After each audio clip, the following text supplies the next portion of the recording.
Hello and welcome to the Knit Girls. This is episode 378. I'm Laura, also known as Lala. I'm Leslie, also known as You Don't Call Me Les. It's Monday, January the 15th, 2018. It's Martin Luther King Day in the United States. Yes. And we're at my house, which means that we are recording in my open-ish living room. And there are animals. The lighting is different and the sound is probably a little different, so... And show notes might... happen. Maybe. We don't have them at our disposal. Yeah, so it's going to make things very interesting. We're doing it live. Just like the old days. Yeah, that's true. Pretty much. Because this is how we used to record. We used to record with a camera on a tripod, and we had like a notebook that we would write notes in. Still got it. And then I would type them up, and Leslie would put them in the show notes. I would type them right into the show notes. This was before we learned Google Docs. Yeah. I am wearing, because I know someone's going to ask, Radiate by Joji Locatelli. It is out of hand spun and yarn from Ross Farms. So it's like my big oversized comfy sweater. It is around 35 degrees here in Mississippi. And tonight we're supposed to get 2 to 4 inches of snow. So I did not have work on Friday. And then because we had like an ice storm with a little bit of snow, like enough for kids to try to make snowmen. And this is how you know that you live in Mississippi and not up north. My neighborhood children were trying to make snowmen with sand buckets. Like you would make sand castles. Because they don't know how to make real snowmen. And they don't get the exposure. No, they don't. And it was very sad. But one of my neighborhood kids did make a legit snowman. They used all the snow from the cove. Cove is a cul-de-sac in Mississippian. Oh, it's not called coves other places? No, it's not. It's called cul-de-sacs or circles, usually. So I am spinning and Leslie's petting the cat. And we are going to tell you all about the crafting that we've done in the past week because... We're not done. Yeah. Well, some of it's been like a lot of, for me, just chilling and catching up on NCIS, and I watched Comedians in Cars with Coffee for a little bit. Was that any good? I saw it on I only watched 3. I watched Colbert, because how could you not? And it's when he took off for CBS. Oh, okay. In between, and then Jon Stewart, which how could you not? And it's when he was back on The Daily Show. He was still doing The Daily Show. And it's funny because he's talking about how, like, he would, like, retirement plans and stuff. And then he retired, like, the following year. Yeah. And it was, like, right when he got back from shooting the movie in Jerusalem, I think. And then John Oliver. Yeah. So I watched the people that I really, really like. And they were fabulous. It is Jerry Seinfeld. And as he was interviewing, he said some stuff. And with everything that's been happening in Hollywood, and you look back at some things he says, especially about women, and you're like, ooh, Jerry Seinfeld. I've never been a fan of him for some, I don't know, something about I tried watching his stand-up on, because he has a new stand-up special on Netflix, too. I haven't seen it. And I couldn't, it's like him returning to, like, the club that he first... started out in, so it was interesting. But yeah, it's interesting that all these people will just randomly give him cars to borrow for the day. He borrows people's cars? He borrows the cars, so they're like super rare or super weird. Like Jon Stewart's was like a Gremlin, which was his first car ever. Oh, okay. So he's got a story about how he had to keep bags of lime in the back to keep it from shimmying when he would stop, like the front and back would go towards the front. It would so, but then he had, the day of prom, he had to take his cat to a vet, and he didn't realize that the cat get back in there and used it as a litter box. And yeah, he tells it much fun. I'm sure, with illustrations, so it is quite amusing. But yeah, it was, I mean, you like comedy a lot more than I do, so you would be more familiar with a lot of the comedians. Like Louis C.K.'s on it. There are a bunch that I knew that I was like, meh, okay. I'll go back to it. Anyway, I am currently spinning, so I'll let you go first with knitting. Okay. Well, I've only really knit on one thing this week. Your vest is still over there. That's okay. I'll get a picture before I leave. Are you leaving it here? No, I mean, I'll get a picture. You'll go get it before, okay. So I've only been knitting on one thing this week. I have done a little bit of spinning, which I'll talk about later, but I am knitting the Cypress pattern, which is a Jared Flood pattern from way back. But still like a Brooklyn tweed pattern. Yeah. Yeah. And it calls for, I'm pretty sure it calls for his loft. Or whatever the worsted weight is. Shelter. Shelter.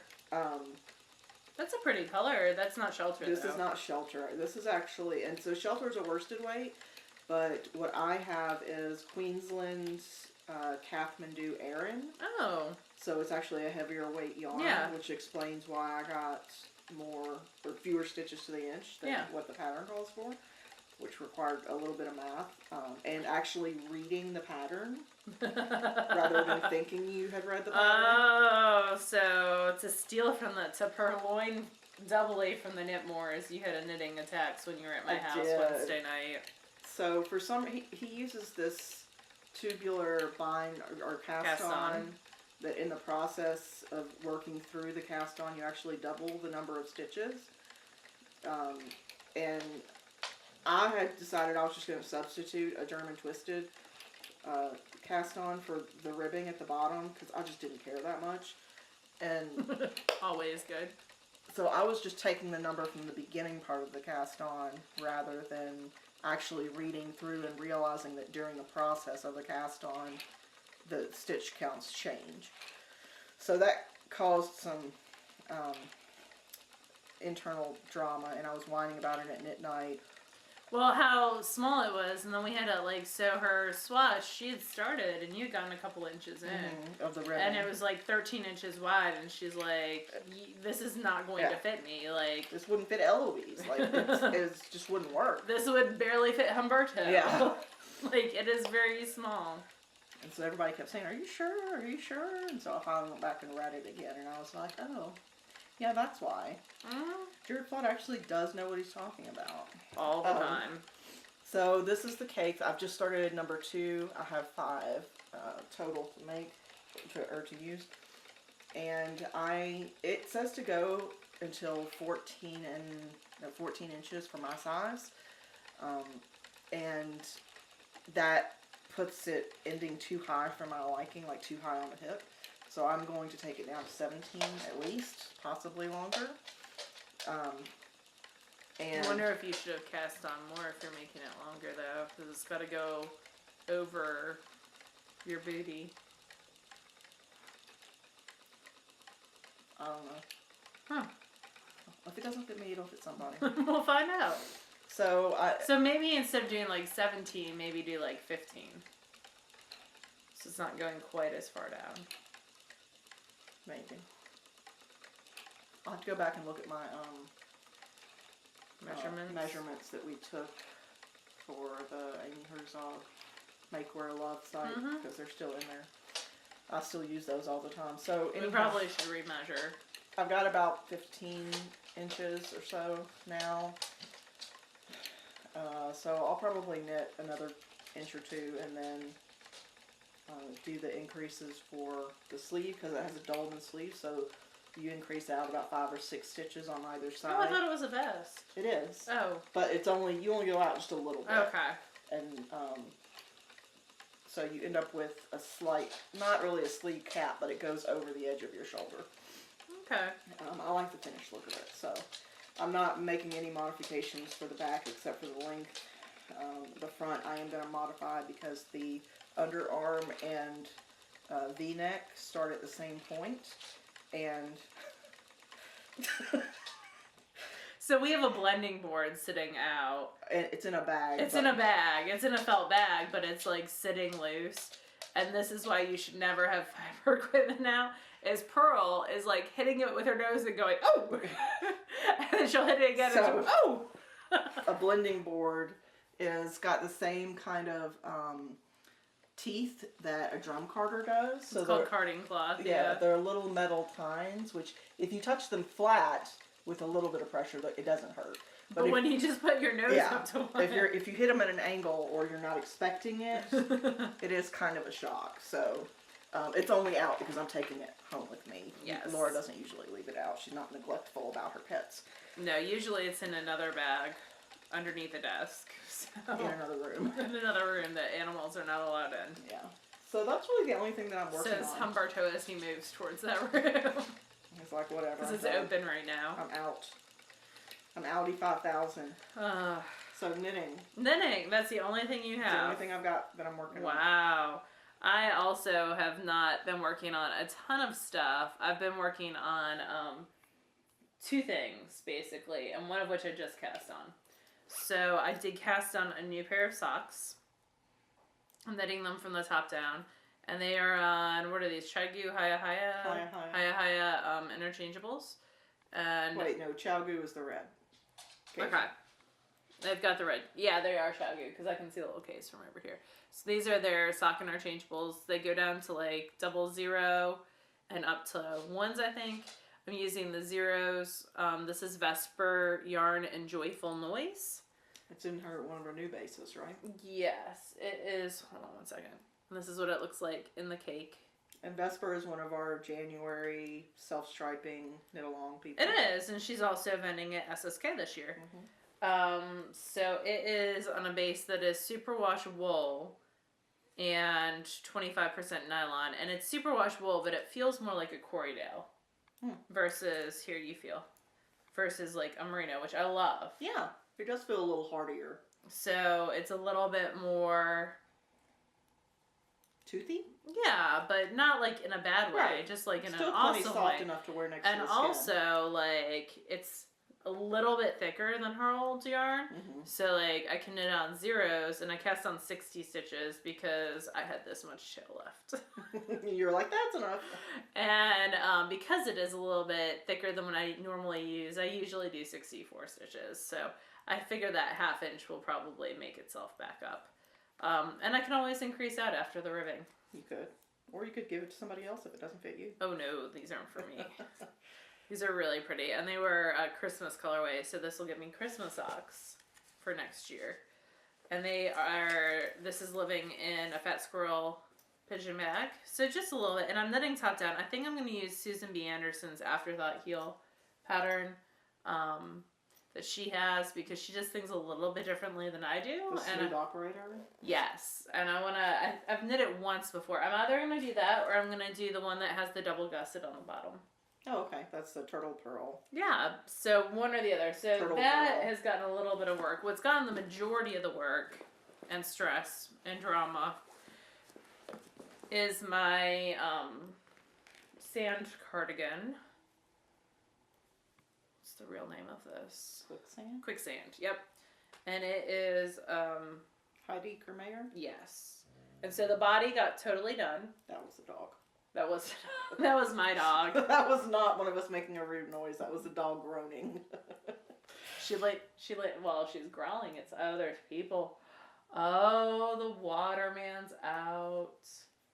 I don't know what he's doing. They're reading my water meter, I guess. I'm never home when they typically do this. But I am today. And I got a sleeve knit. And it's a little bit, so I divided the yarn that I had left in half. And so you could get the most sleeve. The most sleeve for my buck. And I did have a knot in the yarn, so that kind of, I had a split ply. Oh yeah. And the second skein has a knot, so it'll all work out even. More ends to weave in. There's not a ton with this cardigan though. So this is the first sleeve. And then I have one sleeve to go. And then I tried doing her treatment that she tells you to do on the fronts, which is pick up all these stitches, like 250, knit a row, and then bind them off on the wrong side row. But it just looked, because there's this weird edge stitch, and there's also increases that happen one stitch in. It's just not... So right now, the way it is, it rolls inward, a lot. Underneath. And with her treatment, it changes, because I asked Laura what's the point of picking up and knitting one row and then binding off. Apparently it changes the roll direction to roll outward. But I'm not a big fan of rolling edges like that. And maybe it's just because I'm a bigger person, so I'm constantly tugging my clothes one way or the other. But I thought maybe you could do a banded hem, like a folded hem. If you know, of course you don't have the yarn, so it'd have to be an alternate color, but... Yeah. I don't know. I'm going to block it. Yeah. That's the first step. So after I get this other sleeve knit, I'm going to block it. And I'm going to see what happens. I might just do, and by me I mean Leslie, might do a crochet chain. Because I do think I'll have enough yarn left over for that. But will that change anything, or is that just because you don't like the edge? I don't like the way the edge looks. I don't know that it'll change anything. It'll change like a little bit up here. Like I think it'll give it a nicer edge. Okay. All the way around. And I think I'll have enough yarn left over for that. We'll see. So that is being knit on these crazy interchangeable needles. The zings. Yes, the zings from Knitter's Pride on size 8 needles. They like move a little bit within the cord, which at the join. Yeah, and so sometimes I think that it's actually unscrewing because I have that issue a lot, and it is unscrewing. But also this one like is swiveling like within the join. Yeah. And I don't know that it's supposed to do that, but it's also like freaking me out a little bit. I'm afraid all these stitches are going to come off needles, which is not a big deal on the sleeves, but it was on the body. Yeah. So anyway, and this is at a fleece artist to BFL, Erin, that I've had in the stash forever, since 2000, what year did we go to Ohio? It was the year we went to Ohio for TNNA. Oh. 2011? Yep, since then. So those are the two things that I am working on right now when it comes to knitting. I have a bunch of spinning whips, and I have one finished object, but you have a finished object too. You don't want to show your vest? Oh, no, because I haven't put buttons on it yet. Okay. Well, then I'm going to stop spinning. Okay. And show you my finished object. No, I have a finished object. Oh. I have socks. Oh, that's right. Which don't have ends woven in. And I don't have sock blockers near me. But these are the Aim to Misbehave socks by Purl. That's what the yarn's by. And it is Wendy Johnson's toe-up socks with gusset. And so they are both done. They just need to have the ends woven in, and then I will mail them if I can get to the post office to my grandmother tomorrow. So yeah, all done. So that was my December unofficial sock yarn. So started my January, and we are going to town. That makes me happy that those are done. And then spinning whip wise, I'm spinning a patchwork kit from Hello Yarn. Patchwork kits are a pound of leftovers. Yeah, like little leftovers. So I spun what I think is 4 ounces. I didn't weigh it out. I just filled up the bobbin. And she usually groups them by like color. Yeah, color family. So this one went from like a reddish orange in the middle, and that's how I sorted them out. So what I'm doing is I'm finding one color that they have in common. Oh, okay. And that's how I'm like fading them from one to another. Okay. So I have around 12 ounces still left to spin. This is going to be Navajo plied, chain plied, and knit into a blanket that I showed you guys the swatch for a couple weeks ago. So I want to get this one go ahead and plied probably tomorrow. With chain ply, you want your bobbins to sit a little bit longer to let the twist settle because you're doing a little bit more with them. It's a little bit more complicated than like a 2 or a 3 ply. And are you going to ply it on a mini? The mini spin? Oh yeah. Okay. Heck yes. Because the bobbins so that I can fit. Bigger. Yeah, so I can fit all of this on the bobbin. Yeah. Right now I'm actually plying the bobbins that I showed you guys last week on the mini. But Purl decided last night at 8 o'clock that it was playtime, and she kept like running through them and breaking them. Yeah. My singles, so I had to wait till she settled down. Also, I never leave my mini on the position because Purl will just run over and hit the foot pedal. Yeah. Because she's crazy. Well, I don't think she does it necessarily on purpose. She's just constantly walking everywhere. Yeah. And she's a dog. She doesn't care if she's walking on top of something. It's fine. No, she does not care at all. Oftentimes I come out here and I swear she like grabs the remote because the TV's on. Yeah, we came home today from eating it at Huey's and the television was on. And she was in her crate, so I'm blaming it on Humberto this time. Yeah. So that's the first spinning work in progress. The second thing that I'm working on is I pulled out some spindle spinning because I'm trying to get more walking in. So this is on a Jerry Brock chicken and egg spindle. It's a Turkish spindle. And what I've been doing is as I've been walking, I've just been like spinning away, adding some twist and walking at the same time. The downside is my Fitbit's not counting my steps. Because your hands are stationary. Because my hands are not moving, which kind of stinks. But, so I've been doing a little bit of spinning, then I pop this off, and we go over 2 under 1, and then wind this on, and just keep doing the same. So I've gotten a little bit of progress done on this. I started this project during Tour de Fleece. Which is a summer event. In June, usually. It is, and I'm using batlings from Knit Spin Farm because I was on Team Knit Spin Farm.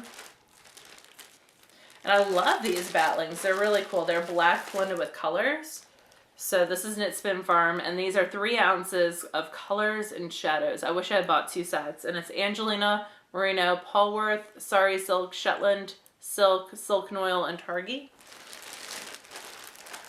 And they come in with 2 batlings in each color. And there is orange, that teal, purple, and pink. And so I finished the orange over the summer. That's your little turtle. That's my little turtle. And then I can grab from both ends. Because I have, I use commercial yarn as my leader, so it's easy for me to find the one end. I'll totally do that too. And because you can spin your own leaders, but for turtles, it's easier for me to find. And then I have an end right here. And I'll 2-ply off of this. So I get a little bit more bang for my buck. That is a handy thing about the little turtle. That's what the little cops that come off of the Turkish spindles are called turtles by some people. I don't really know where that started, but because of the way that they're wound on, you can pull from both ends at the same time very easily. And then what I'm spinning right now, this is my Lendrum Upright, and it has an Acreworks, a bright orange Acreworks bobbin on it. And I have a woolly winder on here, so that little clicking noise that you're hearing as I'm spinning is actually the woolly winder moving up and down. This is fiber from Hello Yarn. It's American wool. It was last month's club. It's in the Struck Blind. It's South American wool. Top blend. It's really nice. And it kind of feels like merino. Yeah, maybe a BFL. Yeah, it's shorter staple length than BFL. A fine wool. Yeah. And so I'm just going to 3-ply this. I'm making it so that the colors don't match up. So what I'm doing, this is a Jillian Merino trick, is I tied a very loose knot in the ends that I want to start on. So that I know what ends I want to start on. So that it's going to barber pull with 3 different colors on each, all throughout the thing. Because I wanted a lot of cool colors with this. Because there's some really pretty colors in this. And this is going to be this month's Patreon. So I am working on that. And I would say it's probably going to be around a worsted 3-ply. I'm spinning it pretty fine. You're able to aim for that sort of stuff, and I'm not, so I have to trust your opinion on that. We'll see what happens when it happens. I'm not using a card of any kind to like a sample to spin against. Yeah. I also have a cool thing by Hip Strings and another one where it's like it tells you what you can. It's like this clear, and you hold it up, and you can kind of see what weight it is. Yeah. I don't have that over here. I'm just kind of spinning my default. Maybe a little bit thicker than my default, but not by much. But yeah, that click is the woolly winder. Okay, well, I actually have spinning for once. Yay, I cannot wait to see. So, I'm excited. Our lovely friend Joanna Spring sent some Rolags, and Rolags are... You saw the blending board earlier. Right, and so the way that Rolags are made is you apply fiber to the blending board, and then you use tension and like a dowel rod and you sort of roll it off, and so it's like a jelly roll. Yep, and it creates a woolen prep. Because the fibers are going every which way. Yep. They're not lined up at all. Like my children when they leave lunch. So instead of like top, that's what this is, where all the fibers are going in the same direction. Which is typically combed. And this is a worsted prep, or worsted prep. My brain sometimes reverses what I should be saying. With a woolen prep, they're not all going the same way. They're all kind of crazy, jumbled up. And what that means for you as knitters is woolen prep has a lot more air in it, so it's a lot warmer, but it also is a lot lighter. Right. And it's not as strong. So sock yarns are never going to be woolen prep. They're always going to be worsted prep, or spun worsted. And there's all sorts of hybrids. Yeah, deviations, like a semi-woolen spun with a worsted prep. Like, there's all sorts of crazy And Jillian deviations. Marino actually has a really good book called Yarnitecture that goes into all of this. Yeah, and for me, it's cool to have that information, but I really just... I just spin to spin. I just spin because I enjoy doing it. And that's why I don't always spin, because sometimes I'm just not in the mood for it. But anyhow, she sent... But I'm trying to convince her that she needs to be in the mood more often. I do. I mean, I really love it. I just... So much else kind of is easier to do with spinning. You have to set up your area. Like, there's no... I don't have little nooks set up in my house. I have little nooks in my house. Like Laura does. Everywhere. Because you spin all the time, right? Well, yeah. They get used, and I don't have that set up in my house. But I also just have me as the only adult in this house. Yeah. Only human being in this house, so I can usually leave stuff and it stays put unless the dog moves it. Yeah. Which she keeps knocking over the reefs, which is driving me bananas. That's bad. So it catches itself. Joanna sent an ounce and a half of Rolex. And I got like blends of... Oh, I have mine. Do you want me to grab them real fast and we can show what roll eggs actually look like? Let me get it since you're behind a cord. I am behind a cord. Totally intentional. Alright. Or my only outlet is over here. Oh, Auntie Leslie moved. The puppy's up and she's moving the camera. So this is what they look like in the package. They look like snakes or worms. Worthless worms. One out and show you. They're like little tornadoes of fiber. Yeah. Try not to stretch them. There we go. So they're very light and airy. And you can make them self-striping really easily, which is kind of cool. And the way that you spin them is you just pull out a little bit of fiber at the end and you start that like you would any other fiber. So I'm going to put this... Alright, I'll deal with the crinkling in a minute. So, I spun my whole ounce and a half on one bobbin.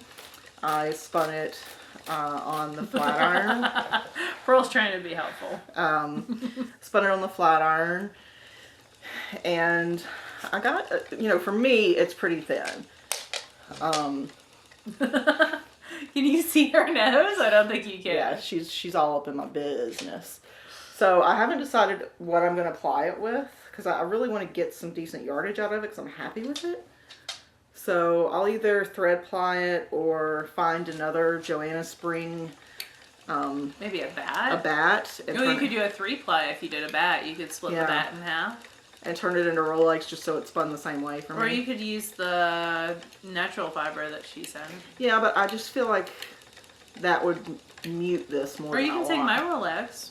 So, well, no, because yours are a totally different color family. They're beautiful, but they're a totally different color family. That's like Mermaid Princess, and this one's more like because I'm a Unicorn Mermaid Princess. Anyway, I'm really happy with what I got out of it. So I might split one of the 3-ounce bats, like, because she usually sends 3-ounce bats, and that way I have an ounce and a half. So I have a whole bin of, I totally forgot about this. I have a whole bin over there of fiber that we purchased for SSK for the tasting room. That was just leftovers. In colors, and you can just go through there too. Maybe. Or I have gray merino too that you can use and make into Rolex. Yeah. So that's my spinning. Hopefully I'll actually have some spun yarn soon. You will. You'll have some finished. That's pretty much it. I no longer have control of my arms. The puppy has decided that she needs to be petted. All the time. Which is why nothing gets done in this house.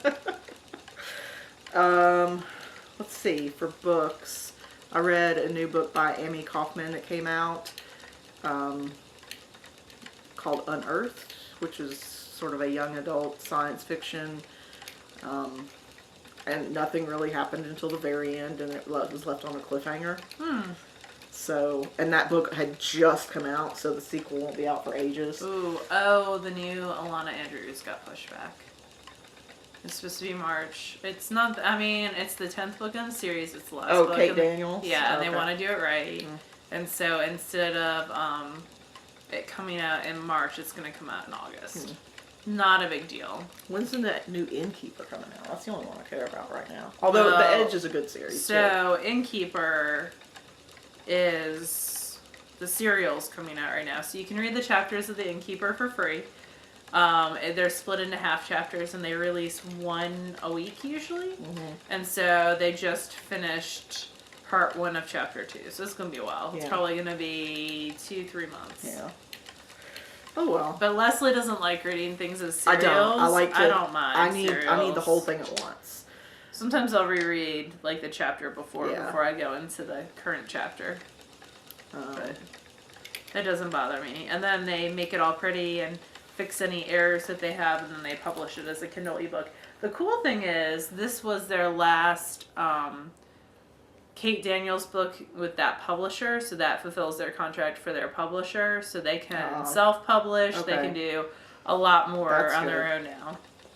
I've been listening to Terry Pratchett. Yeah, The Long Earth. How's that going? It's good. It's, it's typical Terry Pratchett, where there's one really sort of acerbic, dry-witted person. Usually the main character. Yeah, well, this one is maybe one of 3 main characters, but it's good. And there's a sequel to it, I think, called The Good Earth, which I've also got ready to listen to. Oh, you have Jacoby on there too. I love Jacoby. I do. I started and finished God's Grave, which was the follow-up to the Nevernight Chronicle. About a girl who studies with assassins to become an assassin. There's the Red Church. Yeah. Our Lady of Blessed Murder. There's a lot of YA assassin novels. Yeah. This one's got an interesting twist with, they call it the dark, but there's a lot of killing in this one, like more than in the first, I think. And while the author spared a lot of unnecessary gore, I just felt like it didn't push the character development as much as the first one. So, I don't know. We'll see when the third one comes out. And that's really all I've been listening to. Well, I'm listening to First and First, which is a 5 Boroughs Santino Hassel novel. Santino Hassel does some of my very favorite male-male romance because it's more feasibly realistic than a lot of male-male romance, I think. And this is a 5-book series, but that was the 3rd one. And I've read them all, but I'm slowly listening to them as well because Audible is adding them, and so if you already own the book, you get the Audible at for $7 or something. I do not mean to download to you. So, anyway, I'm going to try to listen to Artemis this week, and that's only 8 hours, 9 hours long, so maybe I'll listen to Jacoby if I finish that. Okay. I pulled out my phone to tell you what I've been reading. I read a male-male romance called Archie's Accidental Kidnapping. It's in the Hounds of the Hunt series. It's by Tony Griffin. It reminds me a little bit of, it's got the humor of, the dragon book that you like. G.A. Akins? No, it's a Lightning Struck Heart. Yeah. A little bit. And it's, the character development's okay. But it's got hellhounds that hunt down in Australia, serial killers and whatnot, paranormal serial killers. That's been the main thing that I've been reading that's worth talking about. I am about to start. I've been listening to a lot of the Knit Mores because I'd gotten 9 months behind, and now I'm 6 months behind. But what I really want to start listening to is Tim Gunn, The Natty Professor. It's an audiobook with Tim Gunn. Oh, cool. Is it fiction or is it? No. It's just like his worldview? Yeah. Or? So it's a biography. Oh, cool. So I love Tim Gunn. I do too. And so I am going to. It's only 6 hours. Well, it's 5 hours and 24 minutes. So it should be a fast one. Is it narrated by him? Yeah, he does one of the narrations.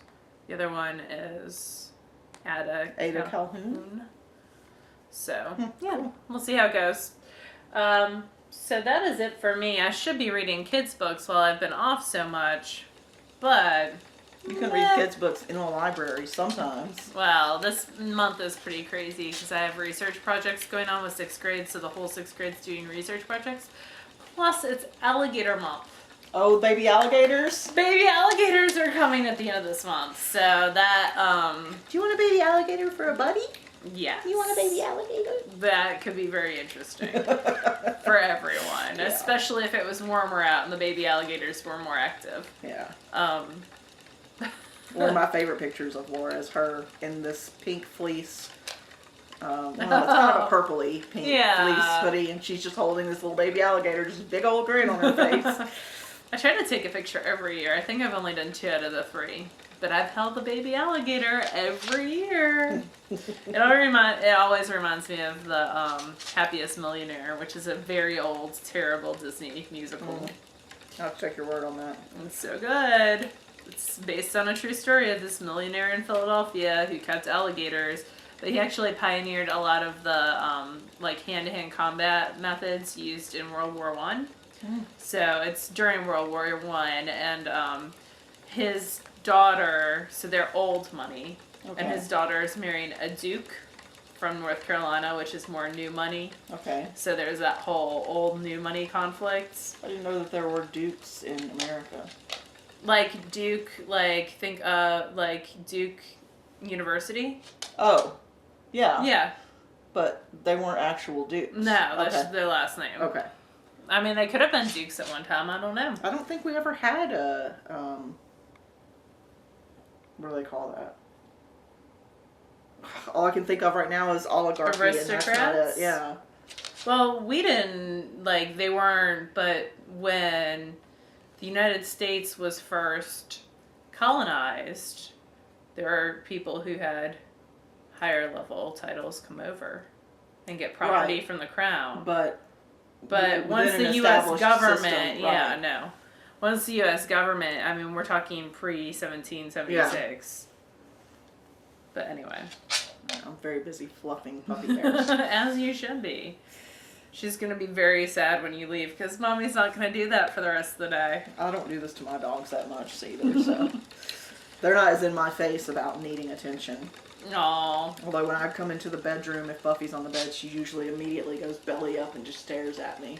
Aww. So. Buffy always wants attention from me. Yeah. Now you're getting kisses too. She loves her some more. See, and Purl loves you. But I think that's about it. I think so too. So we have the first knit along for SSK started, and we have a knit along going in the Knit Girls group for self-striping socks. The first payment deadline was yesterday for SSK. So after I make one final trip to the PO box, and make note of anybody who's dropped out, we'll do another drawing. Yeah. I know we have something like 24 spots scattered between day pass and on-site that are available as of now. We just wanted to do one pull at the end, so that's what we'll do. Yeah. I think that's it.